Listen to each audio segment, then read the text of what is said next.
제가 말씀 다 하시면 좀 다 했어요. 예. 제가 진행하도록 하겠습니다. 아 그래? 네, 네. 제가 하신 말씀이 좀 있으신 것 같은데. 아니 예, 그 양해 본격적인 말씀만 토의 잠깐만. 전에 네. 네. 그 이해찬 민주평통 수석 부의장님의 장례위원장을 맡게 돼서 중간에 자리를 비울 것 같아서 그래요? 오늘 경제부총리께 부탁을 드렸습니다. 네, 총리님이 뭐 방미 선고하고 하실 말씀 있으시다 그래가지고 됐습니까? 네, 네, 알겠습니다.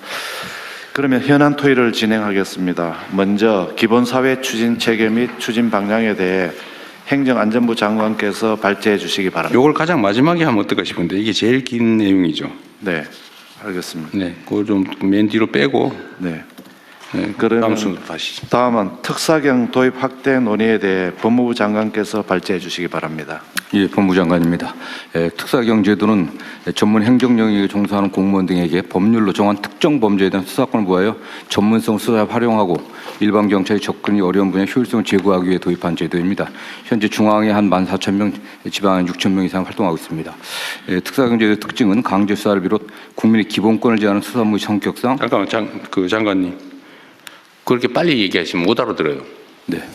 천천히 요약해서. 뭐 시간이 없고 짧게 하라 그래서. 아니 그 짧게 하는 건 요약해서 하는 거지 빨리 말해버리라는 거 아니에요? 못 알아들어요.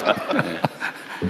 가장 중요한 게 실효적 통제 수단을 필요하다는 겁니다. 그래서 지금 현재까지는 검사가 특사경에 대한 지휘권으로 이걸 행사하고 있습니다. 특사경제도는 수사 비전문가에게 예외적으로 사법경찰관을 부여하는 제도이기 때문에 적법 절차의 준수, 인권침해 예방, 수사 역량 확보를 위하여 검사의 사법 통제에 절대적인 수사권을 행사하도록 설계되어 있습니다. 현행 형사소송법 245조 2가 245조 10이 검사의 지휘 대상임을 명시하고 있습니다. 현재 특사경은 행정조직 특성상 수사 관련 군속기간이 짧고 행정 업무와 수사 업무를 병행하고 있는 바 수사 절차 일반, 영장, 송치 등 전 단계에서 검사와 협의, 지휘를 거쳐 절차의 적법성과 실효성을 확보하고 있습니다. 그렇기 때문에 특히 민간 분야 특사경의 경우에는 적법 절차의 준수나 수사 노하우 보완 등을 위해 면밀한 사법 통제가 좀 필요한 것입니다. 지금 고용노동부와 검사의 산업안전협의체가 그런 면에서 아주 모범적으로 좀 운영되고 있습니다. 특사경 신규 도입 및 수사권 확대 논의가 지금 진행되고 있는데 비공무원 조직을 중심으로 특사경 신규 도입 또는 권한 확대에 관한 논의가 지금 크게 다시 있습니다. 대표적인 게 잘 아시는 것처럼 금융감독원에서 독자적 인지수사권의 도입과 민생 특사경 도입을 지금 요구하고 있는 상황입니다. 건보공단에서도 의료기관의 불법 개설 범죄에 대한 수사권 부여를 요청하는 목소리가 있습니다. 한국인터넷진흥원에서도 사이버 침해 범죄에 대한 수사권 부여를 요청하고 있습니다. 그러나 수사는 본질적으로 신체의 자유, 사생활의 비밀, 재산권 등 기본권을 직접 제한하는 고도의 공적 작용을 좀 고려할 때 비공무원에게 수사권을 부여할 불가피한 사정이 있는지 권한에 대항하는 통제 방안을 함께 설계하는 것이 아닌지에 대한 수기가 좀 필요한 때입니다. 금감원 같은 경우를 간단히 말씀드리면 금감원 같은 경우는 그 자본시장 특사경 경우 주식시장에 미치는 파급력이 매우 큽니다. 그렇기 때문에 현재는 증권선물위원회나 금융위원 등 국가기관이 입건 여부를 지금 결정하고 있습니다. 광범위한 독자적 수사 개시권의 필요성이라든가 오남용 가능성을 충분히 수기해서 검토해야 될 것으로 보고 있습니다. 금감원의 그 민생 특사경 도입은 범죄의 디지털화, 조직화에 대한 전문적 대응이 필요성이 있다는 그 취지는 공감하지만 금감원이 조사물을 담당하지 않는 분야까지 수사권을 부여할 불가피한 사정이 있는지에 대한 충분한 사정 검토가 필요합니다. 특히 금감원이 요청하는 민생 특사경에 관련된 여러 가지 수사는 경찰이 지금 다양한 형태로 지금 특별한 수사 팀들을 만들어 운영하고 있기 때문에 금감원과 경찰과의 유기적 협력 관계, 정보 교환 관계를 만드는 게 필요하다는 그런 주장도 상당히 큽니다.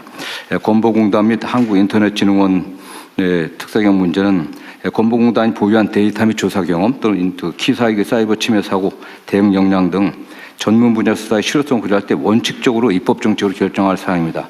다만 비공무원 조직의 성격을 고려할 때 또 이러한 경험들이 없기 때문에 현행 형사소송법 틀 안에서 집중교육, 전담직원 지정 등을 통해 수사 역량을 확보하고 수사 개시 전 검사의 사전 협의 절차를 의무화하는 등 국민 기본권 보호를 위한 사법 통제 방안 도입이 함께 논의될 필요성이 있다고 보고 있습니다. 네. 마치겠습니다.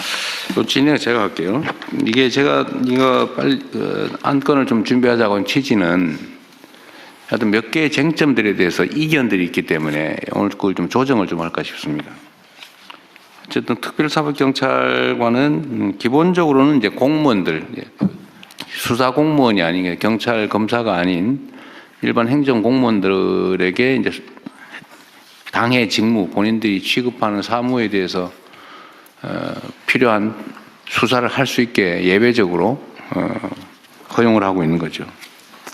그런데 이게 지금 특정한 경우에는 민간기구, 공무원이 아닌 민간인에게 특별사법경찰 업무를 허용할 거냐. 두 번째는 이게 검사의 통제를 계속 유지할 거냐. 뭐 어떤 경우는 인지 수사를 또 제한을 해가지고 또 인지를 못하게 하는 경우도 있고 또 수사 범위에 대해서 또 이견이 또 있는 것 같아요. 예를 들면 뭐 저 어디지 지적재산권 담당하는 지식재산처 거기는 뭐 예를 들면 기술 유출 분야에 대한 수사를 못하게 돼 있나 봐요. 기술 유출 수사를 할 수 있습니다. 근데 뭘 추가로 해달라고 한 거예요? 이제 영업비밀 수사를 하다 보면 저희가 부정경쟁 방지법에 의해서 영업비밀 수사를 하고 있는데요.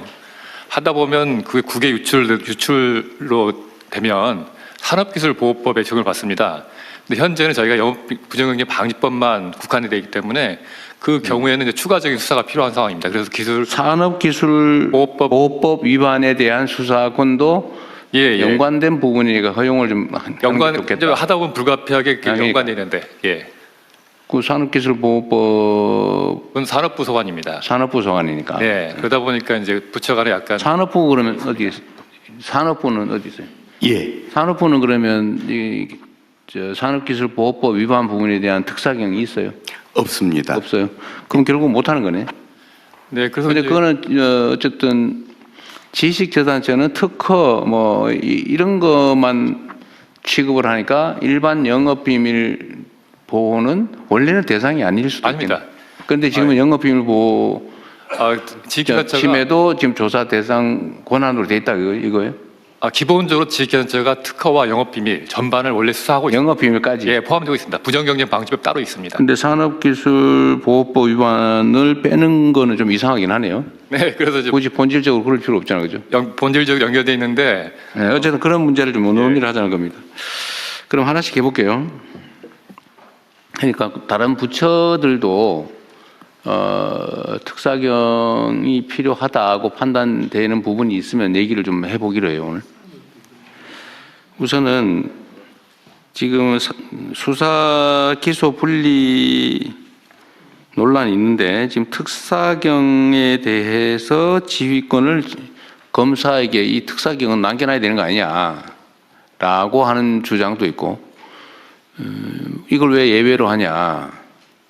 각 특사경에 대한 지휘권은 관련 기관장이나 아니면 관련 부처청에다가 맡기면 되지 않냐. 공무원 조직의 책임자에게. 요 논란이 있는 거예요. 그죠? 그런데 법무부는 어쨌든 이거는 비전문가들이 수사를 하는 거니까 네네. 검찰의 통제를 받아야 된다고 하는데 저는 좀 생각이 죄송하긴 한데 수사경찰관이 경찰도 어차피 그런 식의 시각이면 비전문가이긴 마찬가지인데 예를 들면 일반 모든 형사법 위반에 대해서 수사를 하는 경찰이 수사를 맡은 경찰일 뿐이지 그 수사 전문가라고 할 수는 없잖아. 그죠? 네네. 뭐 교통경찰 하다가 수사도 하고 막 그러니까. 그런데 예를 들면 지금 다른 부처의 예를 들면 지식재산처도 그렇고 뭐 여러 군데 있는데 환경 관련된 지방 정부들도 있고 그 사람들도 어차피 권한이 부여되면 그 부분을 어쨌든 숙지를 해가지고 교육을 받든지 숙지를 해서 수사를 하게 되면 경찰과 다를 바가 없잖아요. 근데 왜 구조적으로 그건 검사의 지휘를 받아야 되는 거죠? 그러니까 그 행정기관의 행정작용하고 수사는 사법작용입니다. 수사라고 하는 사법작용은 궁극적으로 목적이 기소해서 처벌하는 겁니다. 그런 행정청의 행정작용, 조사작용, 조사는 좀 내용이 그 목적이 다르기 때문에 최종적으로 기소를 목적으로 하려고 하면 조사 단계에서부터 수사를 한다고 하면은 증거를 적법하게 수집해갖고 그 적법한 증거 능력을 갖춘 증거를 갖고 기소를 해야 되지 않겠습니까? 그렇기 때문에 최초 단계부터 법률 전문가의 어떤 지휘를 받지 않게 되면 또는 조언을 받지 않게 되면은 증거 수집 단계부터 문제가 되고요. 또 법률 구성에서 굉장히 어려운 점들이 많습니다. 대개 뭐 자본시장 범죄라든가 또는 뭐 중대재해처벌법 같은 경우로 법률적 구성이 굉장히 어려운 것들이 많기 때문에 그거는 뭐 해당 그 사경에서도 요청하고 있는 게 현실입니다. 그러니까 일반 사법 경찰하고 검사의 관계에서도 똑같은 문제가 발생하는데 검사라고 해서 뭐 자본시장 전문가는 아닌 거고 네네. 그걸 전문적으로 연구를 하면 이제 전문가가 되는 건데 그 사법 경찰을 하고 검사 관계하고 예를 들면 지식재단처의 영업비밀이나 특허 뭐 이런 거를 조사하는 특별사법경찰하고 검사하고 관계가 왜 다르죠? 일반 사법경찰관들은 기본적으로 수사를 하고 있는 게 일상적으로 수사를 하고 있는 거 아니겠습니까? 여기도 마찬가지잖아요. 일상적으로 저기 그 해당되는 부분을 그런 대개는 25명이 그게 다른 행정적인 업무와 같이 병행되고 있습니다. 그 과정에서 어떤 범죄의 단서를 잡는 거 아니 때문에 저기 그것만 전담하고 전담하는 많지 않습니다. 특별사법경찰이 지정이 되면 그것만 해요. 네, 전담하고 있습니다. 네. 네, 수사만 전담하고 원래 전담해요. 지방정부도 마찬가지 환경 담당 특별사법경찰 그러면 그것만 해요. 근데 수사관들이요, 경찰이나 검찰의 수사관들은 계속 수사만 하지만 특별사법경찰관들이 그 직위에서 왔다 갔다 긴급하고 올라가는 게 아니고요. 일정 기간 근무하다가 딴 데로 갑니다. 대개는요. 뭐 그러긴 한데 경찰도 굳이 따지면 교통경찰하다가 경비경찰하다가 정보경찰하다가 왔다 갔다 해요. 물론 잘 안 하죠. 전문성을 보장해 주려고. 근데 그건 논리적인 얘기는 아닌데 현실이 그렇다는 것 근데 뿐이죠. 근속 연한이 짧다는 것은 굉장히 그 수사 능력의 제한을 그 정도 준- 그런 차이가 있다. 네. 어쨌든 이거는 지금 검경 수사권 분리와 관계에 대해서 꽤 복잡한 논쟁거리여서 예, 예. 그냥 이 정도 하고